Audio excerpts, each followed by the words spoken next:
Olá, amados, graça e paz, louvado seja o nosso Senhor Jesus Cristo. Ele é fiel e Ele cuida de nós. Mais um dia que vai se finalizando, até aqui nos sustentou o Senhor. Hoje Ele está nos falando a respeito de traição, né?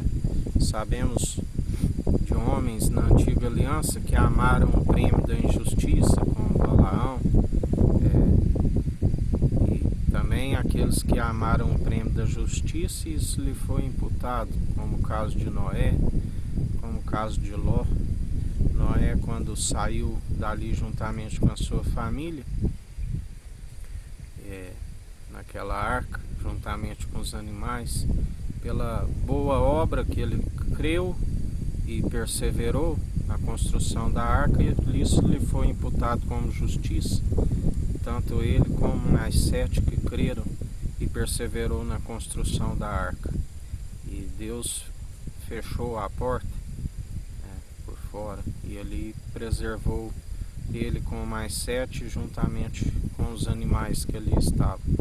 E a mesma água que fez tudo, que formou tudo, houve o dilúvio, e tudo ficou sobre as águas, somente aqueles que estavam na arca que escaparam. Como Ló, quando saiu dali, ele e as suas filhas, sua mulher, resolveu voltar para trás. Jesus nos ensina que aquele que retrocede, a sua alma não agrada, Quando Ló saiu dali, foi para onde o anjo havia lhe determinado, caiu fogo sobre Sodoma e Gomorra, caiu fogo do céu. Temos que perseverar, Beijai o filho do homem. O beijo significa o ósculo santo, um cumprimento, uma forma de cumprimentar que eles utilizavam. E Judas foi um beijo da traição, beijo do traidor, aonde fala quando Judas ali vai devolver as moedas. A Bíblia diz que Judas sentiu remorso. Já aquele povo que estava ali à conta, cuidando ali da casa da moeda, do gasofilácio, a Bíblia diz que eles não deram nem importância, e Judas lançou as moedas, da qual eles compraram o campo de sangue.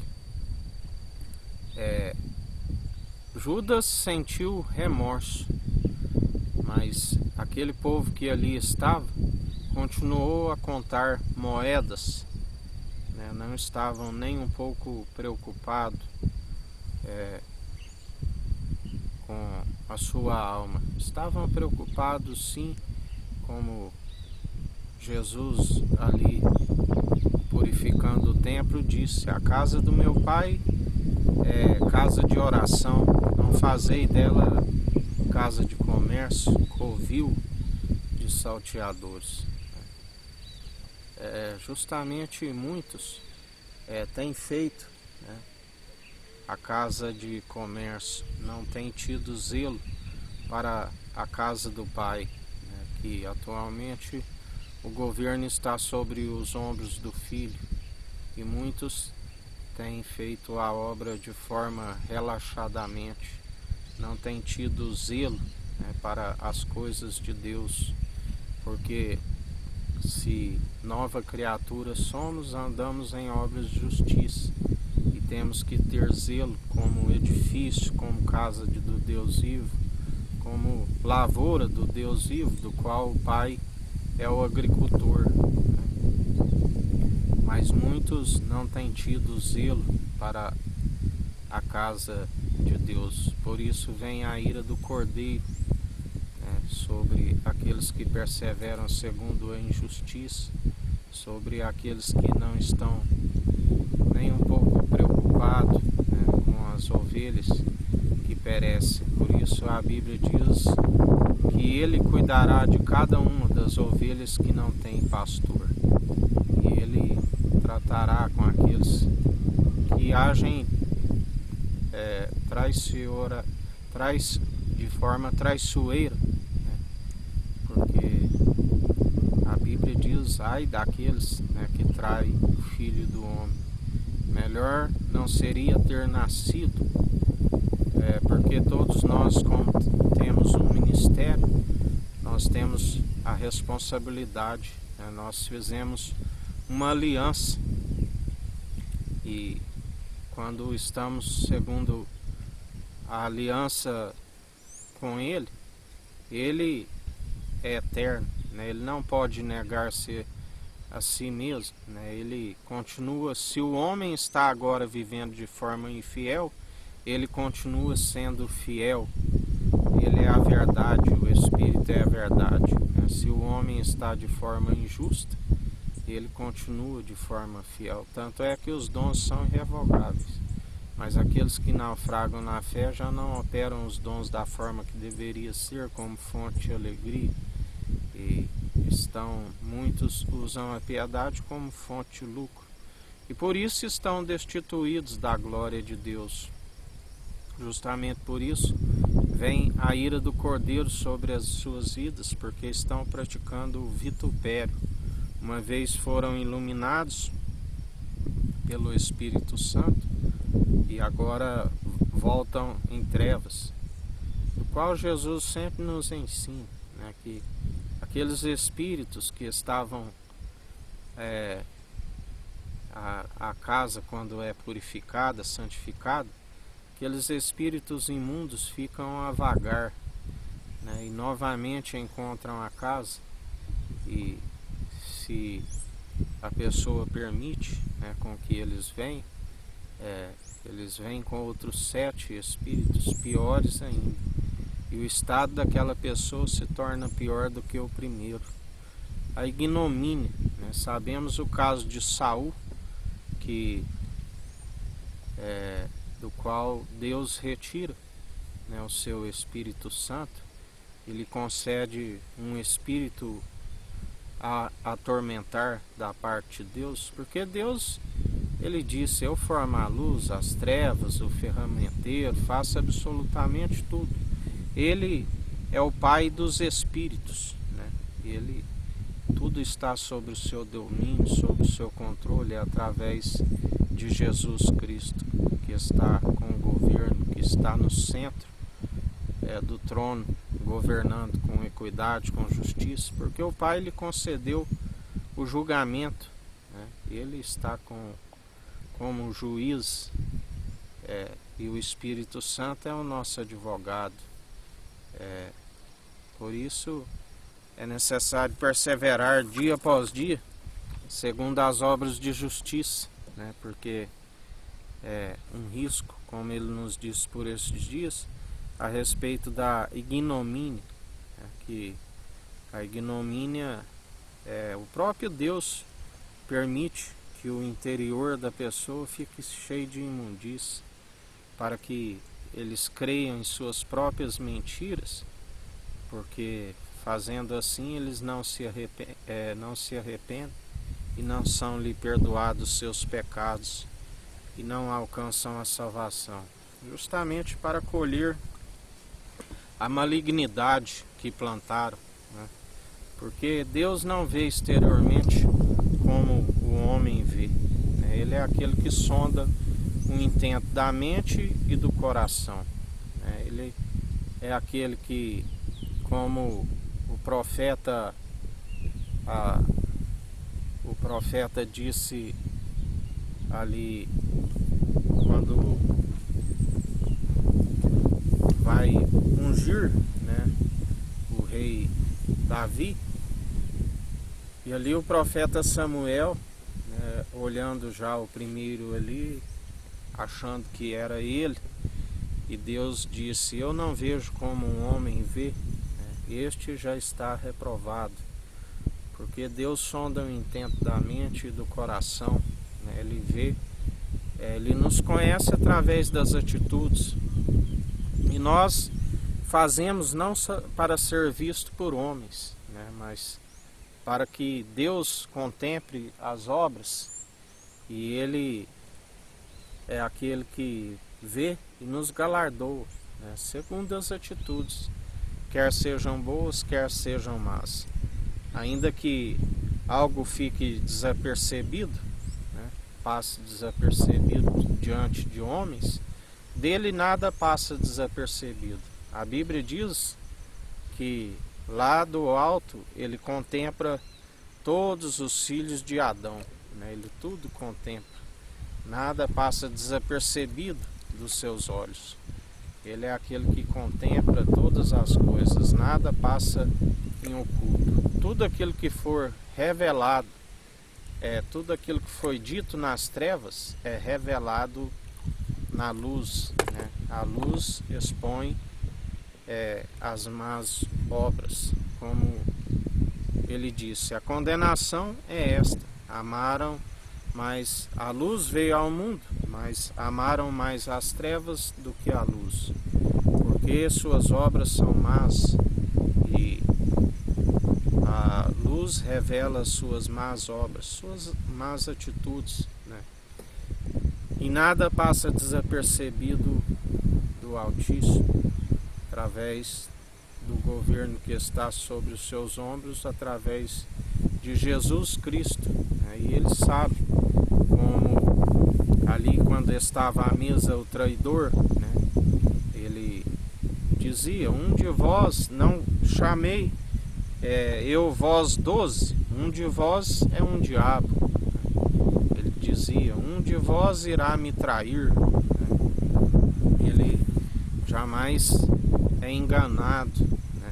E aquele que fala pelo Espírito, aquele que tem o discernimento entre o bem e o mal, também ele tem o discernimento. Ele examina os espíritos, né? Ele examina as profecias, e nada engana, né? Aquele que tem o discernimento através do exercício constante da fé.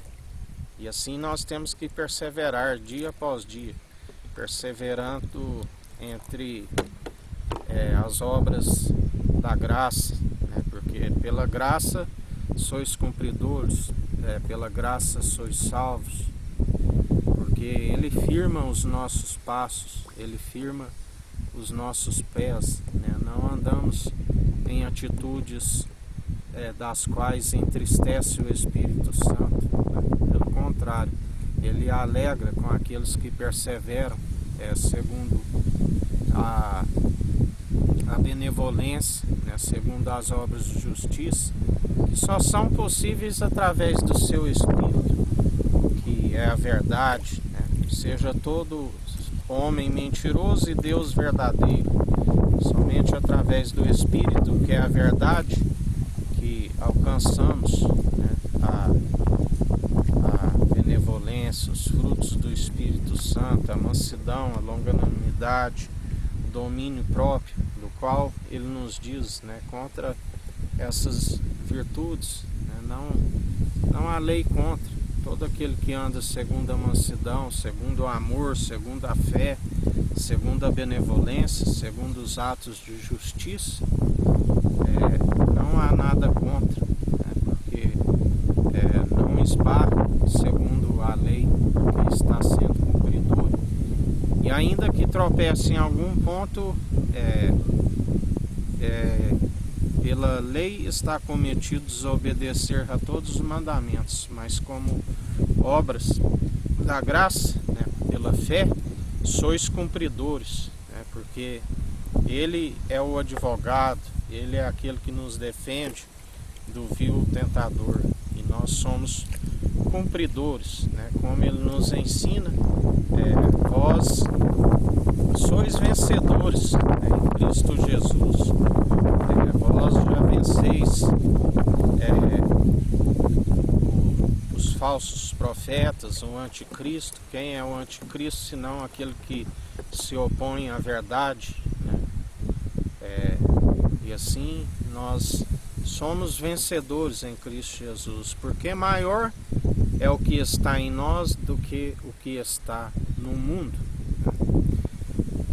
E em mais um dia nessa perseverança, né? A Bíblia diz que muito melhor é a exortação franca, né, do que um beijo falso, né? Melhor é a exortação. O amor está com aqueles que exortam, né? Porque aqueles que exortam porque sabem que a exortação, a verdade, os chicotes, os açoites que conduzem as almas para a salvação, para a vida eterna, como ele sempre nos ensina. Aqueles que são exortados, né? A Bíblia diz que nos últimos tempos, quando ouvisse a santa teologia de Cristo, muitos iriam rejeitar, sentir como cócegas em seus ouvidos, porque amoldaram os ouvidos por doutrinas somente para aquilo que lhe agrada. Mas Jesus nos ensina: esta casa da qual tu vives é uma casa amotinada. Aquele que quiser ouvir, que ouça. Aquele que não quiser, que não ouça.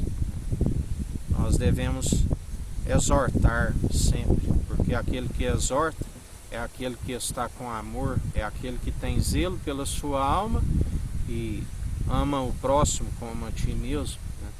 Como pode, a Bíblia diz, como pode hipócrita tira primeiro a trave do seu olho para depois remover o cisco do olho do irmão, né? Como pode um cego guiar outro cego? Temos que estar com a visão, né? Primeiro para nós alcançarmos a salvação e depois para que aqueles que estiverem perecendo, né? Aqueles que estiverem na cegueira, através da verdade que liberta, que cura, que restaura, que é como um colírio ungido que abre a visão, né? Assim cabe a nós exortarmos, mas primeiro nós temos que estar com a visão, né? Para depois anunciar a verdade, né? Temos que ser luz para resplandecer a luz sobre aqueles que estão nas trevas, né? E em mais um dia é nesta perseverança, vigiando e orando sem cessar, meditando na sua palavra de dia e de noite. Que o Eterno nos abençoe e nos guarde. Brilhe o Eterno sua face sobre nós. Erga o Eterno sua face sobre nós e nos dirija. Aqui é o irmão Fábio Gomes. Deus te abençoe.